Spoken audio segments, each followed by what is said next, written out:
finally happening. Dylan. Hey, thank you so much for having me.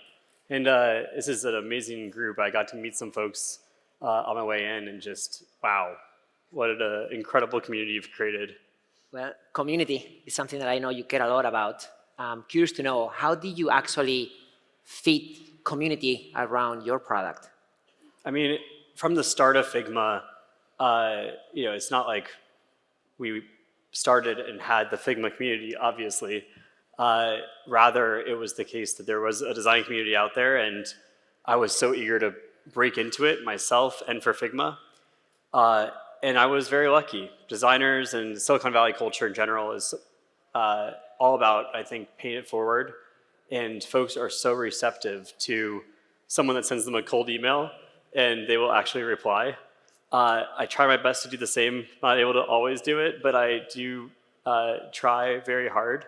And yeah, I benefited so much from not just the ability to meet my heroes in the design community, but then also the chance to really learn from them. I mean, designers, as y'all know, give great feedback, especially the really, really, really good designers that I was like idolizing and reaching out to like a fanboy. And they would sit down with me and just tear my product apart and tell me all the things I got to fix. And early on, that was such a blessing, such a gift. And it still is today. So please send your feedback. Email me over social media, whatever you want to do, forum. We look at it all. But over time, yeah, we were able to also build this Figma community too, both in the product where you can upload resources. Those resources can then be remixed, used in other places as long as you attribute. And also in physical space. We hold a conference config. We're doing Figma Commons events. We actually just had one last week in the city. And I think there's something magical about bringing folks together in real life. You know, for a while, I was traveling with my then girlfriend, now wife. And whenever I traveled anywhere, like a holiday or something, we'd just kind of spin up a Figma meetup for anyone in the area. And it was so cool to just get to understand more about globally, not just in the States, but in all sorts of places, what it was that people were thinking about, what they cared about that might be different on our platform. Like Southeast Asia really needs localization of different strings. And that's not a requirement that people think about as much in the US. Definitely not like 10 years ago as much, now maybe more. But Southeast Asia, that came up right away. And also just being in the room with folks and understanding their situations and how they think about the relationship with software, it's different, and you don't get that context until you actually go talk with folks one-on-one on the ground and not in a group setting. Like you can go to pitches and demos for people and show them features and try to convince them to use something, but you really have to get someone one-on-one, I think, to really dive deep. And you definitely come across as one of those founders who still builds. And it's in the details. I was actually watching some of your latest videos where you're actually doing the demo of some things. And the demo might not be super polished in terms of visual effects, but it's deep in terms of the context and how you're still building. So very curious to know how you kind of protect some of your time to make sure that you can have the opportunity to react to feedback, be your own customer, kind of participate in product reviews, while also attend other responsibilities that kind of come with the territory. Yeah, I'm sure I could be better about this. I'm not your resource for time management. And if any of you have good tips, I'm down to hear them later. But I think it's just so necessary. Like when I can, I try to do like Tuesdays and Thursdays as dedicated product days. Sometimes there's spillover to other days to make sure that we're going through everything. Sometimes we're on that cycle. Sometimes we're on cycles where it's more of ad hoc, when there's a lot of travel and whatnot. But the ability to just spend time with a team, dig deep into things, and then it's oftentimes night and weekends that I get to actually go play and build and try things out. But if you don't actually use and try to use it, not just in the way that's natural for you, but use it in the way that other people are using it, and you have to understand that, then you don't actually build the intuition you need to give the right feedback to the team. And I think it's something that I just also really enjoy around AI in particular is kind of testing models and pushing them to their limits. So one thing that I do a lot is just kind of a new model drops, and I really like jailbreaking them and getting them to say weird things. I don't know why, but it's just fun for me. And then I send feedback to the labs, and they're all like, "Oh, thank you. That's strange." I don't know. Maybe I'm not. Maybe not like other people do this, but I learn a lot from that. It's like by getting models into these different headspaces and different places, there are lessons to learn that you can then apply to prompting for professional work too. And the more you can understand how to like structure a prompt correctly or get a model to follow a process with reasoning and thinking, I think that's very powerful. And as we develop Figma Make, which was referenced earlier, and I saw some hands go up, so excited that folks in the audience are using that. And for those that are not raising their hands yet, we'll convert you. But yeah, I mean, that's been something that's been so fun to build. And, we see improvements not only when we're able to orchestrate around the models better and do smarter things and build more tools around them, but also like when the models improve, we improve. And that's true, gotta be true across the business, but for Make in particular, it's just stark sometimes how much model improvement can just make that product better.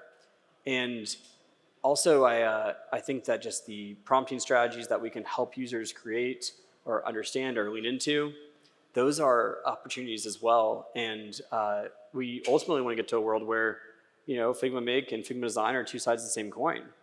Right now, you can do things that are more granular edits in Figma Make. You can go point to edit. You can go copy from Figma Make into Figma and paste in Figma Design, make edits there, refine, and then bring it right back into Figma Make as part of the prompt. And that's really powerful, but that direct connection is what the ultimate goal is. And there's all sorts of technical specifics about why it takes time to go build that out, and it's not trivial. But that's not what people care about. They just want it to work perfectly, and that's what they deserve.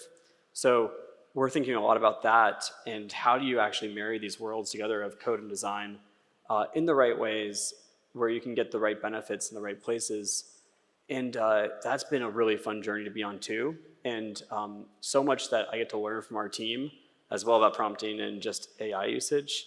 I was just in a offsite for design managers, and like literally an hour and a half ago, was so impressed with some of the work they're doing just to like make themselves more efficient. For example, one of our design managers was showing me how he has a workflow where he can spin up like a remote agent on a server, and from that to be able to alert him when it is that tasks are running long, or there's some issue in the dependency graph of what we're doing, and all these different things that otherwise he has to really crawl through these systems. He can just automate, and that way it's like he's got agents that alert him all the time. And yeah, I think there's just so much possibility right now, but it's not evenly distributed yet.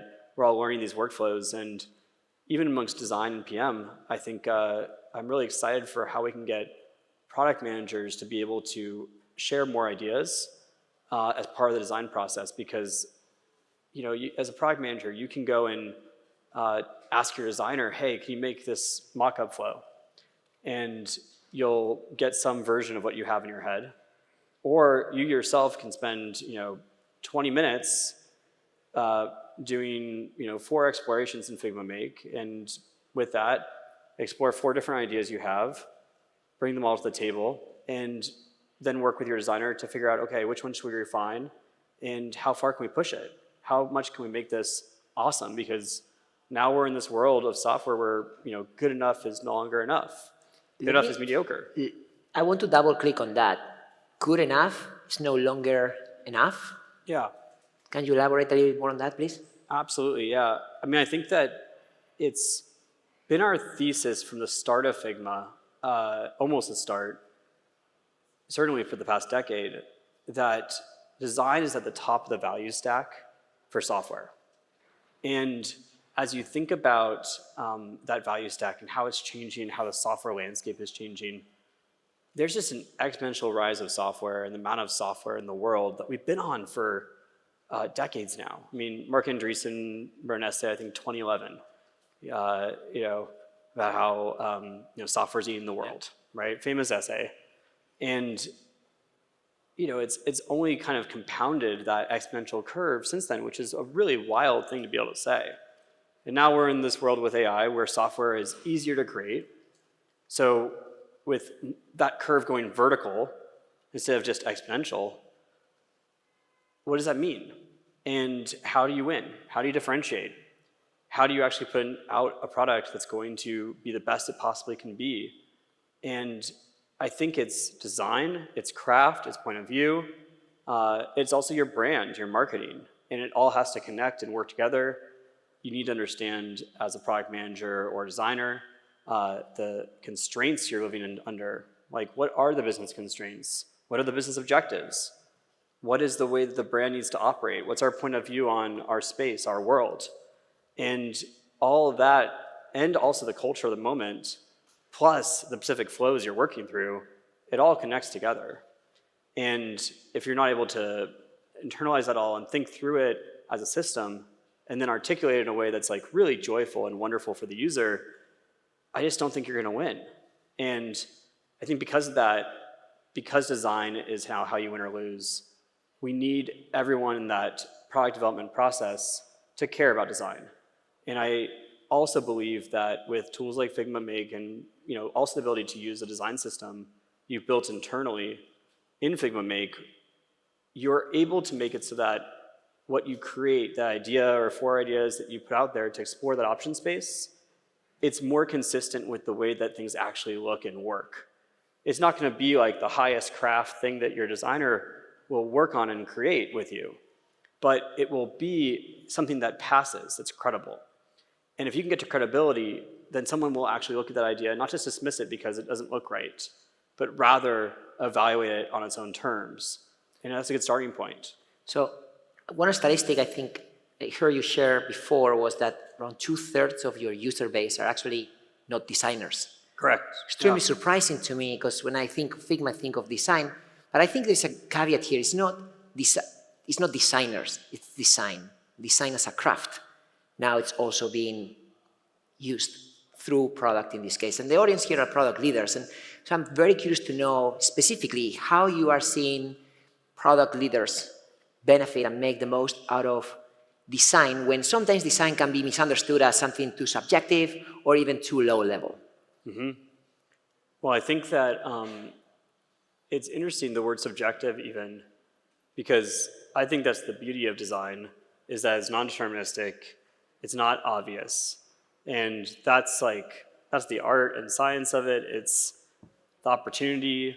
If it was all just objective and deterministic and clear, we would all be making the same things all the time. It'd be pretty boring, and you'd have no way to differentiate yourself.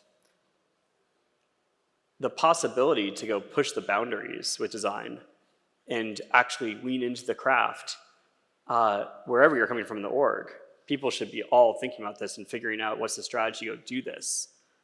That's immense, and it is what can inflect your company, literally.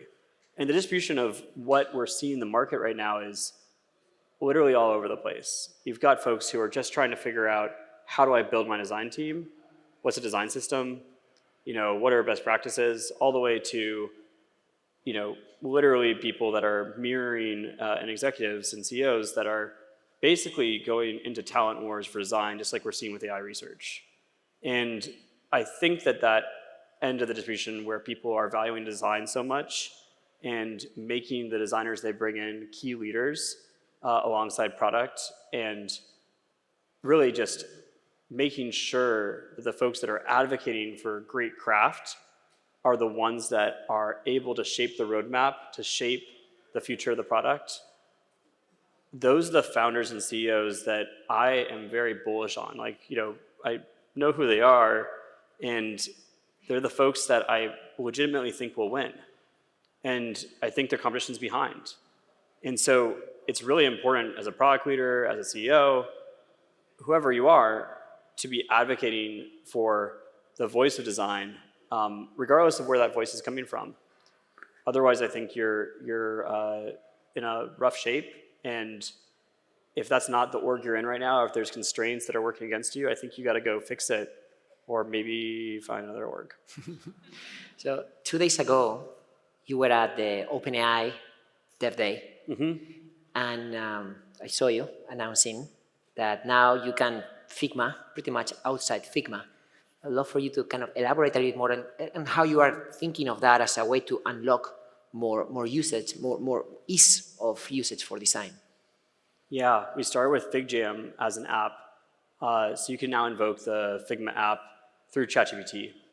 And I think this is pretty exciting because, first of all, on ecosystem, and because for some folks, I think it's not as intuitive yet, but we're all kind of like learning what this new ecosystem is going to look like. For me, my intuition is that AI just kind of changed the way that we need to think about the surfaces that you're on as a software business or a company. And your surfaces are no longer just the owned experience you have when you go to the whatever your company name is .com. It's everywhere people can interact with the product. And you should be broadening the scope of where people can interact as much as you can. So what does that mean for us? Well, first of all, we launched our MCP. The initial use cases are obvious. You're in Figma design. You want to go build a thing. We've had dev mode for a while. Now we've got dev mode MCP. If your file is well structured, it's got auto layout, it's got variables. You click on something and you pull it in from the MCP, and you can build it much faster on the front end. You still need to work on the craft and make sure that the interactions are right, and there's a lot of details to work through, but the speed at which you're able to move is fundamentally much faster. And it's been amazing to see the reactions to that. Then it's like, okay, let's go further. So in Make, yesterday, we launched connectors to make it so you can pull in your Notion data, your Atlassian and Jira data, linear, more. And it's been, or I guess it's technically launching in a few weeks. We announced it yesterday. So coming soon. But I think that's just like the start. And as you're able to pull in more of this data from all these different places, it's objectively just helpful when you're in the creation process. With ChatGPT, now we're in another surface invoking. And for me, this is just so obvious that, of course, you want to make it so that wherever you are, in whatever context you've got built up, you're able to then use that context to go and convert it into whatever artifact you're trying to create. And this creates a very happy path for the user to be able to then say, okay, make this a diagram. And it pulls up Figma, FigJam in particular, and it can use that context to go create a diagram.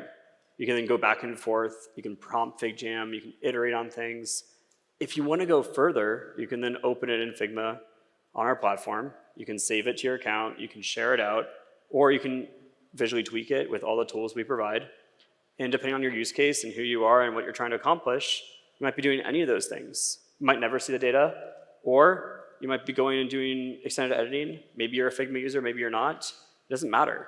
We're trying to make it so that our tools are more broadly available and we can pull more people in to the broader ecosystem, whether it's on Figma.com or elsewhere. And I just think it's like super key that people change their thinking around this and they adjust to a world where the surfaces you appear on are maybe everywhere.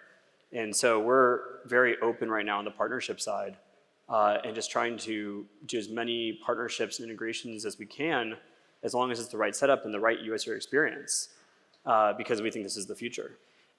And I see how this is now becoming more of a platform, end-to-end platform, where you might start with the interface, but as you enable more partnerships via MCPs or other types of integrations, you can also convert that into code.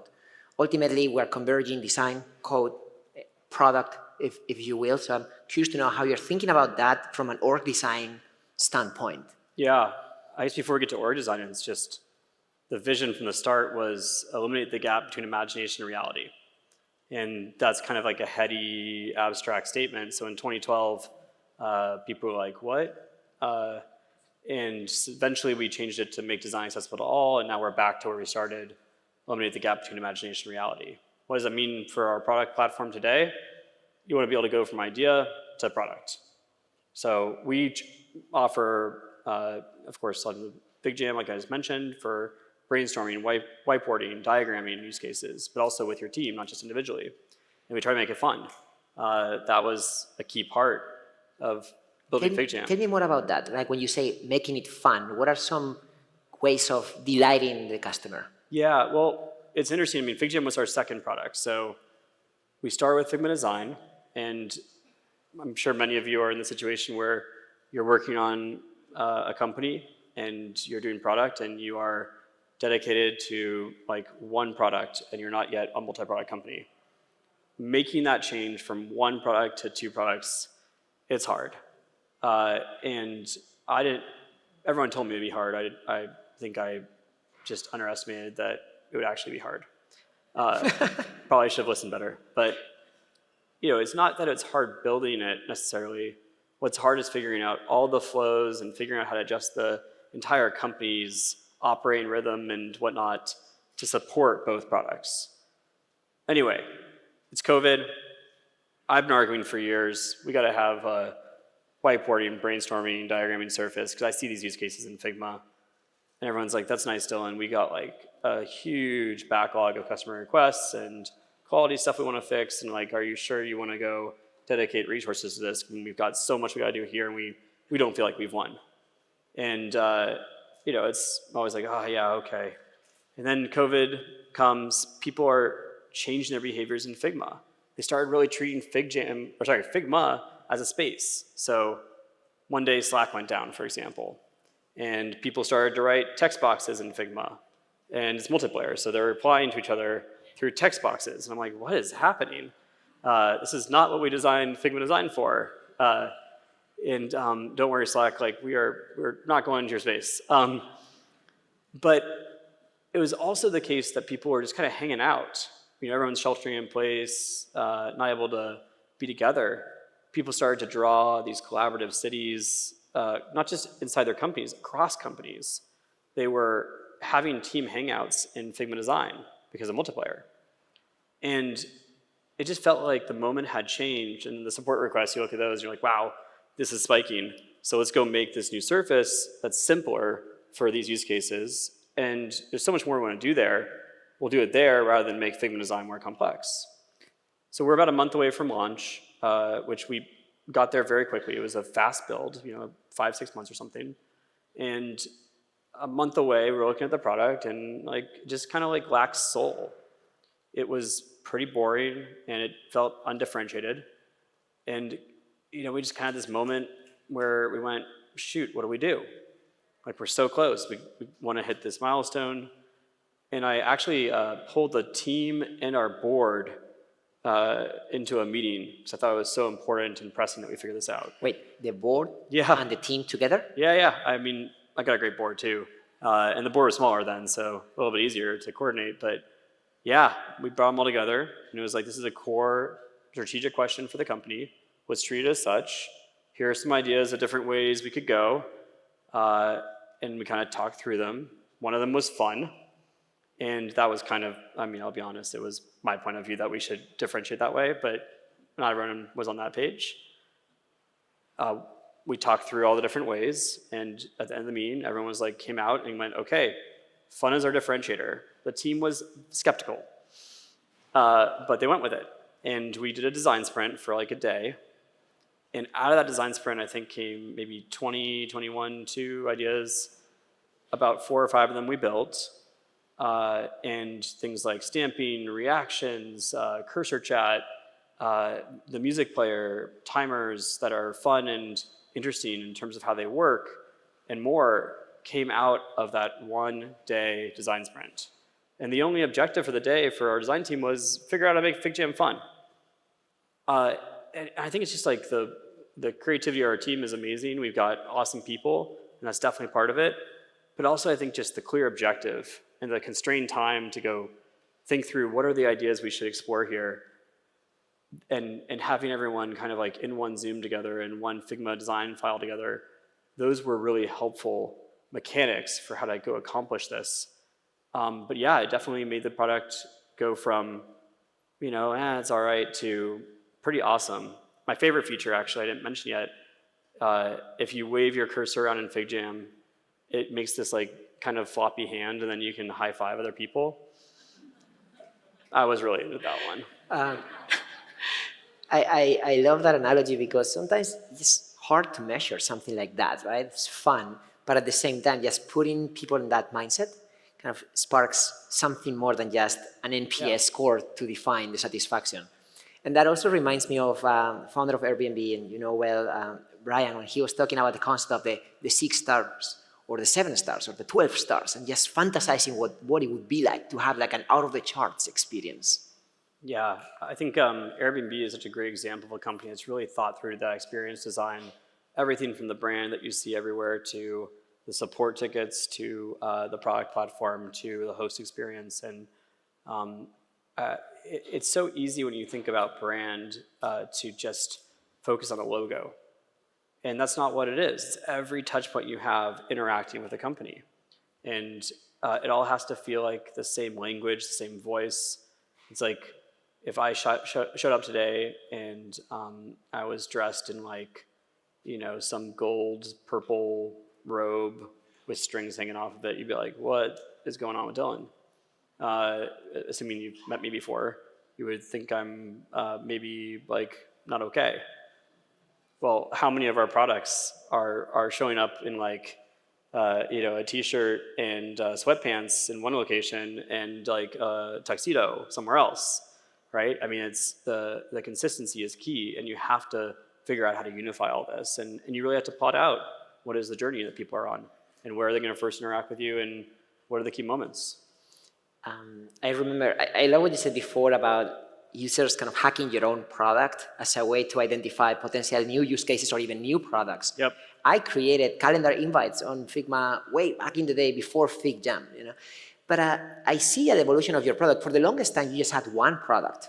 Then you went into expansion through FigJam. You mentioned the story, but then now I see like a multiplier, right? Figma Make, Figma Slides, Figma.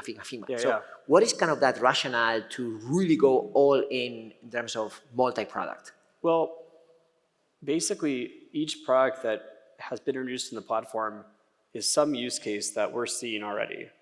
So, talk about FigJam. Figma Slides, I think, is an interesting case study too.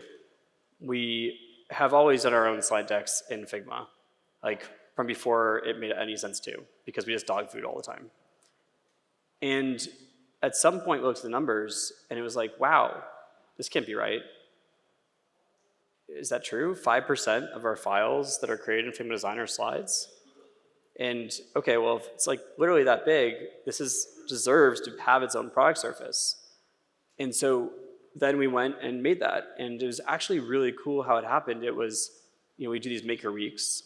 And at Maker Week, it's a week long, we call it a hack week, but it's the entire company. And so that's why we call it Maker Week. And the only instructions for everybody are make Figma better in some way.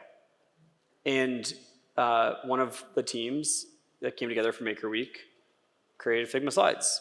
And it wasn't like ready to ship, of course, but what you see today is probably a subset of what they showed at Maker Week. It was that expansive in their thinking.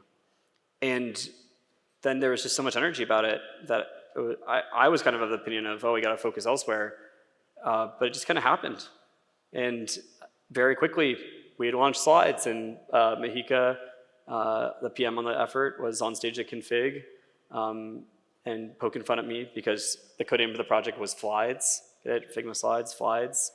I was like, we're not going to call it Flides. She made sure that was in the keynote and perpetuated as a meme. Yeah, I think it's really cool to think about how do you make this all interoperable. And going forward, then we have introduced so many more products. Dev mode, you know, really came out of this observation that the developers on our platform just weren't as happy as designers. Like literally the NPS, there's a spread. So then we went and first we had a hypothesis of why that might be and what we could do to make them happier. It was wrong. And we did deep research on what is it that developers actually need. Well, the research was not what we expected. It was, they don't like the infinite canvas, which is like the core primitive of Figma design. And they don't always know what to build. Sometimes they build the wrong things, and they need access to a lot of their tools and context and information inside of this environment. And then we built out from there after we fixed those issues. But I mean, yeah, it's like you can make assumptions about an audience and they're not always right. So you always have to check. Recently, we've introduced not just Make, but also Figma Buzz, which is another workflow that we've seen around productionizing assets and having ways to create assets in bulk. Figma Draw, this was just, we've long had tons of feedback around vector editing in Figma. How do we make it so that there's a great experience around that? And then Figma Sites, because you want to go all the way to production. You want to get to shipped app or website, and this is a way to do that. So as the more kind of experiments you decide to launch, I guess the higher the risk is for some of them to not go well. So I'm thinking about Google, for example, was very famous for empowering team members to go crazy on a percentage of their time, and then if some of these experiments would graduate to a certain level of maturity, they would literally launch them. Now that you are literally launching a lot of these different products, what is the criteria for you to decide, okay, we're going to continue investing in this and give them a special treatment and take it as a product versus keep it as a feature within an existing product, or even kind of what happens with a flop, you know, when you decide that something doesn't make any sense anymore and you decide to actually kill it? Yep. First of all, I'll admit my bias, which is I'm a grinder. And so I'm always like, okay, you know, the numbers, if they're not there for something, like, great, let's inflect them. And I think that's our natural bias. But so far, we've been very blessed. The numbers have been pretty good. But also, I think even, like, FigJam is a good example again, because we looked at the growth curve for FigJam, and it was just different than Figma Design. Like, the use case is different. You're not brainstorming with your team every day. I mean, Figma Design, if you're a designer or a product manager who's doing design tasks, you might be in there all day long. FigJam, that's rare. And so you have to think about each product a little differently and understand the mechanics of how they're used in order to evaluate how well they're working. But you also have to get into the details. It's like, okay, for FigJam, if you're a product manager or researcher trying to invite a lot of people into your space, like, yeah, you need to have a way to do that so that they don't have to go do the same auth flow. And you also have to meet the needs of enterprise and make sure that they can lock that down if they want to. And so you really have to understand the custom requirements of what you're building. And every product is different. And as we span more personas, as we span more use cases, all of which aid designers and design lifecycle, we really need to make sure that we're all crystal clear, both on the product side and engineering side and design side, where we have functional organizations, and it's easy to say, you know, we all are thinking the same way about the same things, or it's on the go-to-market side where you do have to adjust strategy too, and you have to pick up on this stuff very quickly, always have your ear to the ground, and make sure that you are treating each product as an individual product rather than trying to assume you know all this stuff from the other things you've created. And then I think it's also just very exciting to use these new spaces as ways to learn and play and kind of just push things forward. Like Figma Design, if we interrupt your workflow with some cute FigJam feature, you'll be pissed off because you're trying to get something done right now, and that's like an efficiency loss. And we hear this from users. Like, yeah. They tell us very vocally, like, don't do that. But you know, if you have other surfaces, then you can go try to explore more. So yeah, I get very excited about that. And then also, I think we always have to be cautious and aware of how things are changing. Cell splits, where you're taking one product and you're taking out use cases and pulling them into new use cases and other surfaces, that is one thing. But then we haven't had this yet, but I know that at some point we'll be doing that, you know, cell merge. And some of the surfaces that we have will need to come together as workflows, as the ecosystem changes, and that'll be something we have to navigate too. So from a go-to-market perspective, as you increase the number of products, and some of those, if not all of the products have AI infused, pricing becomes much more complex, right? We can start thinking in terms of bundling, which can provide some volume discounts and whatnot, but if you start treating products independently, then you also have the limitation of not being able to fully benefit from the platform contingency.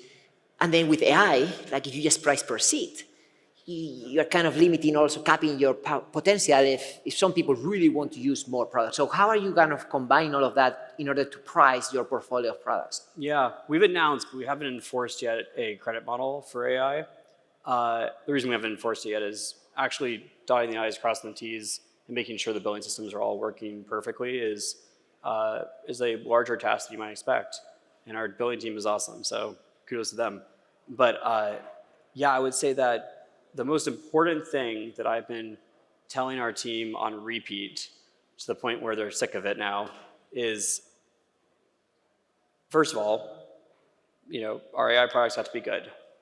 There was certainly an era in Silicon Valley, which maybe is still happening, I won't make comments, where everyone's kind of like, yeah, let's sprinkle some AI fairy dust on this and it'll sell better. And I did not want us to be in that world. It's like, we either create utility or we don't. If we don't, it's not shipping. And we have to hold a bar. And things change, right? So as models get better, that bar might go up, and then we have to reevaluate. Do you kill a feature? Do you take it out? And it's some conversations that we were having. I think that overall, assuming that things are good and adding value, the incentive has to be aligned. For us, for our user, for the people that are in procurement and really care about deterministic budgets, like, you have to make it so that everyone is incentivized to be using the AI more if it's creating value. And if you can't get to that incentive system, then you've done something wrong, probably. Mm-hmm. And just to wrap this up, I want to take us to the future a little bit. Yeah. The interface today in AI seems to be pretty much prompt, which it's very practical, we're used to it, but it seems almost limiting, right? So how are you thinking about the interaction with AI, especially from a design standpoint, beyond just the prompt? Yeah, I think that we're sort of in this like MS-DOS era of AI where the prompt is everything. And I don't know, the metaphor in my head is like the model is some kind of spaceship and you got a way to interact with it, and your prompt is maybe your compass. But the compass has, some unknown, very large n number of dimensions. And how do you actually use that compass across n dimensions? Well, right now the best tool we've got is language. But if you instead are looking at a specific use case, and you know the span of what people are trying to do with that use case, again, going back to earlier in the conversation, you look at how people prompt, and you really study it, and you watch their behavior, it is so diverse. How do you make it so that you can actually expose a particular use case through an interface where there is a more intuitive way to steer that spaceship? I think that's unexplored territory. I haven't seen anyone really make advances there yet. And also, I know it's coming. And it's something that I'm excited to explore at Figma, but also we're at a moment where we have to meet people where they are too. And so, I'm not sure when it'll come for us, for others, but like, I'm very excited about the interface innovations that will occur on the prompting layer, on the agent layer. I don't even know if agents will be a layer. I think it might just be like side by side. And overall, just all the surfaces that will need to be designed, thought through as part of an overall system for your product, how folks will be able to navigate those challenges and how we can help them. Thank you, Dylan. Let's Thank give it up you. for Dylan. Thanks for having me.